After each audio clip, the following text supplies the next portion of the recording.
కీర్తనలు 3వ అధ్యాయం. దావీదు మహారాజు తన కుమారుడైన అబ్షాలోము ఎదుట నుండి పారిపోయినప్పుడు రచించిన కీర్తన ఇది.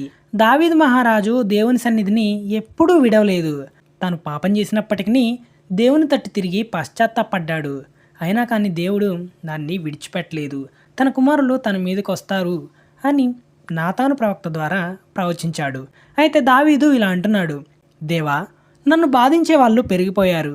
నా మీదకి వ్యతిరేకంగా అనేకులు లేస్తున్నారు. దావీదు రాజు యొక్క శత్రువులు ఇలా అంటున్నారు, దేవుని వలన నీకు రక్షణ దొరకదు అని అంటున్నారు.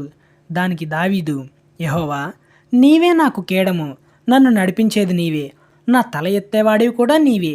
ఎలుగెత్తి నేను ప్రార్థించినప్పుడు ఆయన తన పరిశుద్ధ పర్వతం నుండి నాకు ఉత్తరమిస్తాడు. దేవుడే నాకు ఆధారం, కాబట్టి నేను ప్రశాంతంగా నిద్రించి మేల్కొంటాను.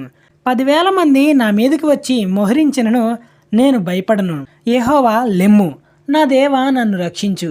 నా శత్రువులందరినీ దవడ ఎముక మీద కొట్టువాడవు నీవే, దుష్టుల పళ్ళు విరగ్గొట్టేవాడవు నీవే. రక్షణ యెహోవాది, నీ ప్రజల మీదకి నీ ఆశీర్వాదం వచ్చునుగాక అని అంటున్నాడు. అందరూ దావీదును విడిచిపెట్టినా కానీ దావీదు కృంగిపోలేదు. దేవుని మీద విశ్వసించి ప్రార్థించాడు.